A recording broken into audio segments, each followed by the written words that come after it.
Hello guys, welcome back to my YouTube channel. ಹೇಗಿದ್ರೆ ಎಲ್ಲರೂ ಚೆನ್ನಾಗಿದ್ದೀರಾ? ನೀವೆಲ್ಲ ತುಂಬಾ ಚೆನ್ನಾಗಿದ್ದೀರಾ, ಸೇಫ್ ಆಗಿದ್ರೆ ಅಂದ್ಕೊಂಡಿದ್ದೀನಿ. ಇವತ್ತಿನ ಬ್ಲಾಗ್ ಸ್ಟಾರ್ಟ್ ಮಾಡ್ತೀನಿ. ಸೊ ಇವತ್ತು ಅಕ್ಕನ ಊರಿಂದ ನಾನು ನಮ್ಮ ಚಿಕ್ಕಮ್ಮನ ಮನೆಗೆ ಬಂದೆ ಸಾಗರಕ್ಕೆ. ಸೊ ನಾನಿಲ್ಲಿ ಒಂದು 4-5 ವರ್ಷ ವರ್ಕ್ ಮಾಡಿದ್ದೀನಿ ಕೂಡ ಈ ಒಂದು ಊರಲ್ಲಿ.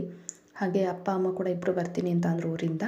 ಹಾಗೆ ಬಂದುಬಿಟ್ಟು ಇಲ್ಲಿ ಮಾರಿಕಾಂಬ ದೇವಸ್ಥಾನ ಇದೆ, ಹೋಗದೆ ಒಂದು 5 ವರ್ಷದ ಮೇಲಾಗಿತ್ತು ಅಂತ ಅನಿಸುತ್ತೆ. ಅದಕ್ಕೋಸ್ಕರ ಹೋಗೋಣ ಅಂತ ಹೇಳ್ಬಿಟ್ಟು ಇವತ್ತು ಬೆಳಗ್ಗೆನೇ ರೆಡಿ ಆದ್ವಿ. ಹಾಗೆ ನಮ್ಮ ಚಿಕ್ಕಪ್ಪ ಇಲ್ಲಿ ಏನೋ ಒಂದು ಒಗ್ಗರಣೆ ಬಜ್ಜಿ ಮಾಡ್ತಾಯಿದ್ರು.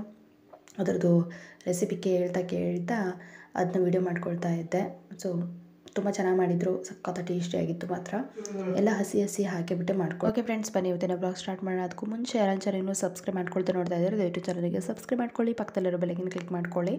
ಹಾಗೆ ಇವಾಗ ಹೋಗ್ತಾ ಇದ್ದೀವಿ ಮನ್ವಿತ್, ನಾನು, ನಮ್ಮ ಆಂಟಿ, ಹಂಗೆ ಅಮ್ಮ ಅಪ್ಪ 4 ಜನನೂ ಹೋಗ್ತಾ ಇದ್ದೀವಿ.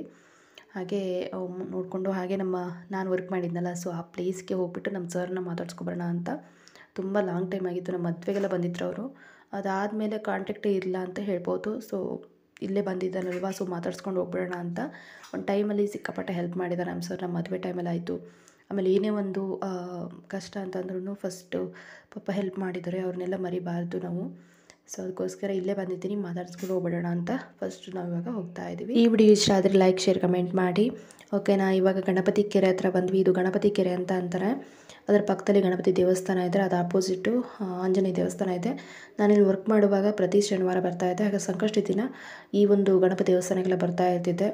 ಇದು ಆಚೆಯಿಂದ ಬಂದು ದುಡಿತಾರಲ್ವ ಈ ಊರಿಗೆ ಬಂದುಬಿಟ್ಟು ಅವರಿಗೆ ಈ ಗಣಪತಿ ತುಂಬ ಅಂದರೆ ತುಂಬ ಒಳ್ಳೇದು ಮಾಡ್ತಾರಂತೆ. ಈ ದೇವಸ್ಥಾನ ಬಂದುಬಿಟ್ಟು ಮೇನ್ ರೋಡ್ ಮಧ್ಯದಲ್ಲೇ ಇದೆ. ಇದು ಗಂಡನ ಮನೆ ದೇವಸ್ಥಾನ, ಅದ್ರ ಪಕ್ಕದಲ್ಲಿ ಸ್ವಲ್ಪ ದೂರದಲ್ಲಿ ತವ್ರ ಮನೆ ದೇವಸ್ಥಾನ ಇದೆ, ಮಾರಿಕಾಂಬಾ ದೇವಸ್ಥಾನ.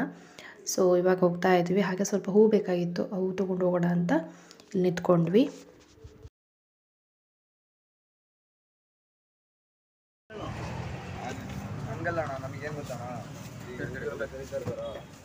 ಅದು ಹೋಗಬೇಡ, ಅದಕ್ಕೆ ಅದು ಬೇಡ, ಅದು ಬೇಡ ನಿಮಗೆ. ನಾನು ಅದನ್ನು ಹೇಳ್ತಿತ್ತು. ಇದೆಷ್ಟೊಂದ ಒಂದು ಮಳ ಇನ್ನೊಂದು ಮಳ ಕೊಡಿ, ಇರಲಿ ಸುಮ್ಮನೆ.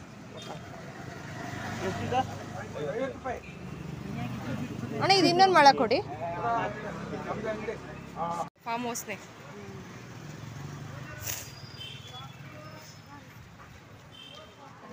ತರ್ತಾರೆ ಕಡೆ ಹೋಗಿ.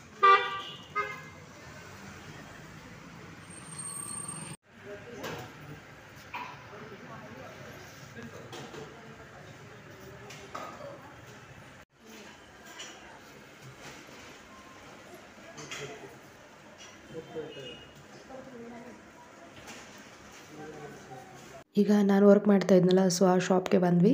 ಮನ್ವಿತಂಗೆ ಕೂರಿಸ್ಕೊಂಡು ನಮ್ಮ ಸರ್ ಮಾತಾಡ್ತಾಯಿದ್ರು. ಸೊ ಬಂದ ತಕ್ಷಣ ತುಂಬ ಅಂದರೆ ತುಂಬ ಖುಷಿಪಟ್ಟರು. ನನಗೆ ಕೂಡ ಖುಷಿ ಆಯಿತು, ತುಂಬ ಲಾಂಗ್ ಟೈಮ್ ಆಗಿತ್ತು ಮೀಟ್ ಮಾಡಿ. ಸೊ ಬಂದ ತಕ್ಷಣ ಚೆನ್ನಾಗಿ ಮಾತಾಡಿಸಿ ಮನ್ವಿತಿಗೆ ಚಾಕ್ಲೇಟಿಗೆ ಅಂತ ಹೇಳಿ ಅಮೌಂಟ್ ಕೂಡ ಕೊಟ್ಟರು. ಸೊ ತುಂಬ ಒಳ್ಳೆ ಸರ್ ಅಂತಲೇ ಹೇಳ್ಬೋದು.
ನಮ್ಮ ಮಾವನ ಮನೆಯಲ್ಲಿ ಅತ್ತೆ ಪಾನಿಪುರಿ ಮಾಡಿದರು, ಹೋಮ್ ಮೇಡು. ತುಂಬ ದಿನ ಆಗಿತ್ತು ಹೋಮ್ ಮೇಡ್ ಪಾನಿಪುರಿ ತಿಂದೆ, ತುಂಬ ಚೆನ್ನಾಗಿತ್ತು. ನಾನೆಲ್ಲ ತುಂಬ ತಟ್ಟೆ ತುಂಬ ಹಾಕ್ಕೊಟ್ಬಿಟ್ಟಿದ್ರು. ಲಾಸ್ಟ್ ಮೊಮೆಂಟಿಗೆ ನೆನಪಾಯಿತು ವೀಡಿಯೋ ಮಾಡ್ಕೊಳ್ಳೋಣ ಅಂತ. ಸೊ ಒಂದು 2-3 ಇತ್ತಷ್ಟೇ, ಆವಾಗ ವೀಡಿಯೋ ಮಾಡ್ಕೊಳ್ತಾ ಇದ್ದೀನಿ. ಸಿಕ್ಕಾಪಟ್ಟೆ ಚೆನ್ನಾಗಿತ್ತು. ಹೋಮ್ ಮೇಡ್ ಅಂತ ಅಂದರೆ ಎಷ್ಟಾರು ತಿನ್ಬೋದು, ಯಾವುದು ಭಯ ಇರೋದಿಲ್ಲ. ಸೊ ಅಷ್ಟೇ ಟೇಸ್ಟಿಯಾಗಿತ್ತು, ಸಖತ್ತಾಗಿತ್ತು ಮಾತ್ರ.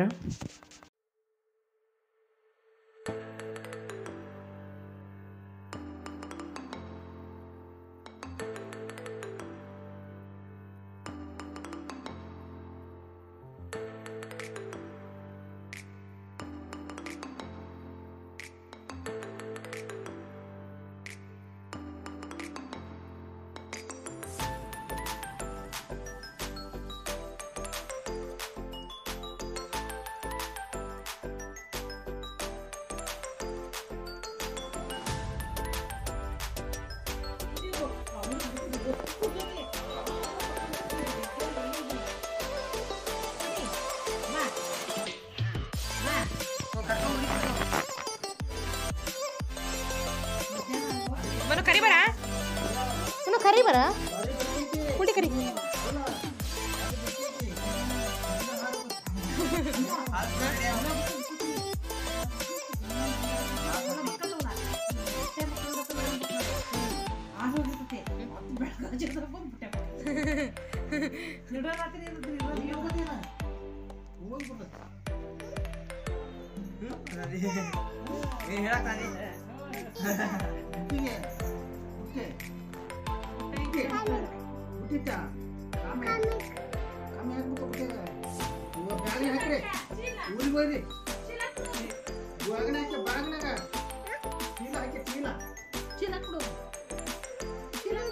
ತಗೊಂಡೋಗೋಣ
ಚೆನ್ನಾಗಿತ್ತು ಈ ಟೈಮ್ ಅಕ್ಕನ ಮನೆಗೆ ಆಗಿರ್ಬೋದು, ಹಾಗೆ ನಮ್ಮ ಸಾಗರದಲ್ಲಿ ನಮ್ಮ ಅತ್ತೆಂದಿರು ಮಾವಂದಿರ ಮನೆಯಲ್ಲಿ ಆಗಿರ್ಬೋದು, ನಮ್ಮ ಆಂಟಿ ಮನೆಗೆ ಆಗಿರ್ಬೋದು ತುಂಬ ಚೆನ್ನಾಗಿತ್ತು. ಸೊ ಮುಗಿಸ್ಕೊಂಡು ಆನಂತರ ನಾನು ರಿಟರ್ನ್ ಬ್ಯಾಂಗ್ಳೂರು ಬರಬೇಕಾಯಿತು. ಸೊ ಬರ್ತಾಯಿದ್ದೀನಿ. ತುಂಬ ಚೆನ್ನಾಗಿತ್ತು ಅಂತಲೇ ಹೇಳ್ಬೋದು ಈ ಟೈಮು ಹೋಗಿರೋದು.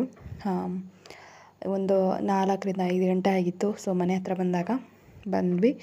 ಸೊ ನಂತರ ಮತ್ತೆ ನಮ್ಮದು ರೊಟೀನ್ ಸ್ಟಾರ್ಟ್ ಆಗುತ್ತೆ. ಅದೇ ಹಸ್ಬೆಂಡ್ ಆಫೀಸು, ಅದೇ ಅಡುಗೆ ಮಾಡೋದು, ಅದೇ ಮನ್ವಿತು ನೋಡ್ಕೊಳ್ಳೋದು, ಅದೇ ಟೈಮ್ ಆಗುತ್ತೆ.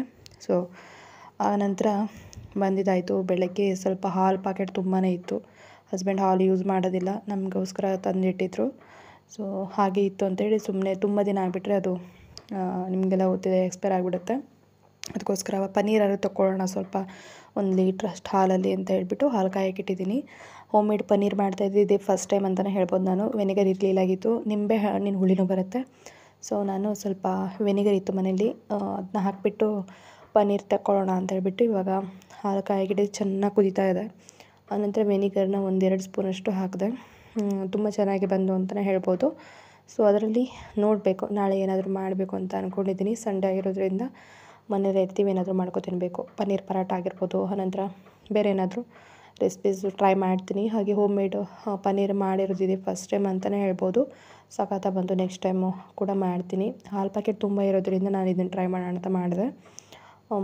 ಫೈನಲಿ ಚೆನ್ನಾಗಿ ಬಂತು ಅಂತಲೇ ಹೇಳ್ಬೋದು. ಹಸ್ಬೆಂಡ್ನ ಕೇಳಿ ಮಾಡಿದೆ ನಾನು. ಅವರು ಹೇಳಿದರು ಲಿಂಬೆಹಣ್ಣಿನ ರಸ ಇಲ್ಲ ಅಂತಂದರೆ ವೆನಿಗರ್ ಕೂಡ ಯೂಸ್ ಮಾಡ್ಬೋದು ಅಂತ. ಮನೇಲಿ ಆಲ್ರೆಡಿ ವೆನಿಗರ್ ಇತ್ತು ಫ್ರಿಜ್ಜಲ್ಲಿ, ತೆಗೆದು ನೋಡಿದೆ. ಸೊ ಅದನ್ನೇ ಹಾಕಿಬಿಟ್ಟು ಪನ್ನೀರ್ ತೆಗೆದೆ. ಸಖತ್ತಾಗಿ ಬಂತು ಮಾತ್ರ. ನಿಮಗೆ ನೆಕ್ಸ್ಟ್ ತೋರಿಸ್ತೀನಿ ನಾನು. ಇದನ್ನು ಯಾವ ಥರ ಯೂಸ್ ಮಾಡ್ತೀನಿ ಅಂತ ನೆಕ್ಸ್ಟ್ ವೀಡಿಯೋದಲ್ಲಿ ನಿಮ್ಮ ಜೊತೆ ಶೇರ್ ಮಾಡ್ಕೊಳ್ತೀನಿ. ಆನಂತರ ಮನೆ ಅಂತೂ ತುಂಬ ಮೆಸ್ಸಿ ಆಗಿತ್ತು. ಹಸ್ಬೆಂಡು ಕೂಡ ಮಾಡ್ಕೊಳ್ತಾರೆ, ಬಟ್ ಅಷ್ಟೊಂದು ಡೀಪ್ ಕ್ಲೀನ್ ಮಾಡೋಕ್ಕೆ ಅವರಿಗೆ ಟೈಮ್ ಇರೋದಿಲ್ಲ. ಸೊ ಅದಕ್ಕೋಸ್ಕರ ನಾಳೆ ನಾಡಿದ್ರಲ್ಲಿ ಮನೆಯೆಲ್ಲ ಫುಲ್ ಕ್ಲೀನ್ ಮಾಡ್ಕೊಬೇಕು ಅಂತ ಇದ್ದೀನಿ. ಸೊ ನೋಡಿ ಎಷ್ಟು ಚೆನ್ನಾಗಿ ಪನ್ನೀರ್ ಆಯಿತು ಅಂತ. ಹಾಗೆ ಮನ್ವಿತಿಗೆ ಫೀವರ್ ಇನ್ನೂ ಹೋಗಿಲ್ಲ. ಸೊ ಅಲ್ಲಿ ಸಾಗರದಲ್ಲೇ ಒಂದು ಡಾಕ್ಟರ್ ಹತ್ರ ತೋರಿಸ್ಕೊಬಂದು, ತುಂಬ ಚೆನ್ನಾಗಿದ್ದಾರೆ ನವೀನ್ ಸಾಗರ್ ಅಂತ ಹಾಸ್ಪಿಟಲಲ್ಲಿ ಡಾಕ್ಟ್ರು.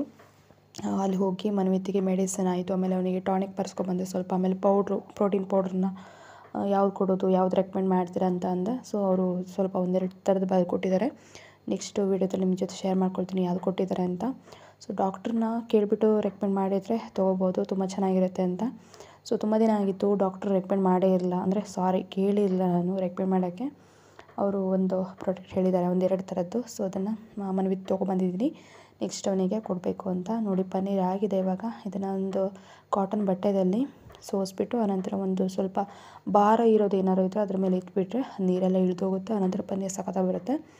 ಸೊ ಫೈನಲಿ ಪನ್ನೀರ್ ಇದು ಸಕ್ಸಸ್ಫುಲ್ ಪನ್ನೀರ್ ಮಾಡೋದ್ರಲ್ಲಿ. ಸೊ ಐ ಹೋಪ್ ನಿಮಗೆಲ್ಲ ಇಷ್ಟ ಆಗುತ್ತೆ ಅಂದ್ಕೊಂಡಿದ್ದೀನಿ. ನೀವು ಕೂಡ ಮನೇಲಿ ಹಾಲು ಎಕ್ಸ್ಟ್ರಾ ಇದ್ದರೆ ಮಾಡ್ಕೊಬೋದು. ಮನೇಲೇ ಪನ್ನೀರ್ ಮಾಡಿಕೊಂಡ್ರೆ ಹೆಲ್ದಿಯಾಗಿರುತ್ತೆ. ಆಮೇಲೆ ಯಾವುದೊಂದು ಕೆಮಿಕಲ್ ಯೂಸ್ ಇರೋದಿಲ್ಲ. ಮನೆಯಲ್ಲೇ ಮಾಡ್ಕೊಬೋದು. ಅದನ್ನು ಮನೆಯಲ್ಲೇ ಈ ಹೋಮ್ಮೇಡ್ ಏನೇ ಪ್ರಾಡಕ್ಟ್ ಇದ್ರೂ ತುಂಬ ಒಳ್ಳೆಯದು ಮನೆಯಲ್ಲೇ ಮಾಡ್ಕೊಳ್ಳೋದ್ರಿಂದ. ಸೊ ನಮಗೆ ಇವಾಗ ಟೈಮ್ ಇಲ್ಲ ಅಂತೇಳಿ ಆಚೆ ಕಡೆಯಿಂದ ತರ್ತಿರ್ತೀವಿ. ಸೊ ಅದೆಲ್ಲ ಕಾಮನ್ ಆಗಿಬಿಟ್ಟಿದೆ ಇವಾಗ. ಅನಿವಾರ್ಯ ಅಂತ ಹೇಳ್ತೀವಿ, ಅವಶ್ಯಕತೆ ಅಲ್ಲ, ಅನಿವಾರ್ಯ ಆಗಿಬಿಟ್ಟಿದೆ ತರಬೇಕಂತ. ಸೊ ತಂದ್ಕೊತೀವಿ ಅಷ್ಟೇ. ಸೊ ಇಷ್ಟೊಂದು ನೀರು ಮಿಕ್ತು. ಸೊ ಅದನ್ನೆಲ್ಲ ಒಂದು ಈ ಥರ ಭಾರ ಇರೋ ಕುಟಾಣಿ ಇಟ್ಬಿಟ್ಟಿದೆ ಅದ್ರ ಮೇಲ್ಗಡೆ. ಸೊ ನೀರೆಲ್ಲ ಆಲ್ಮೋಸ್ಟ್ ಇವಾಗ ಇಳಿದಿದೆ ಅನಿಸುತ್ತೆ. ನೋಡೋಣ ತೆಗೆದುಬಿಟ್ಟು ಯಾವ ಥರ ಆಗಿದೆ ಅಂತ. ನೋಡಿ ಇಷ್ಟು ಗಟ್ಟಿಯಾಗಿ ಬಂದಿದೆ. ಸ್ವಲ್ಪ ಆರಬೇಕಿತ್ತು. ನಾನು ಫ್ರಿಜ್ಜಲ್ಲಿ ಇಟ್ಬಿಡ್ತೀನಿ, ಸ್ವಲ್ಪ ಡ್ರೈ ಆದಮೇಲೆ ಗಟ್ಟಿ ಆಗುತ್ತೆ. ಸೊ ನೆಕ್ಸ್ಟ್ ವಿಡಿಯೋದಲ್ಲಿ ತೋರಿಸ್ತೀನಿ ಏನು ಮಾಡಿದ್ದೀನಿ ಅಂತ. ಓಕೆನಾ.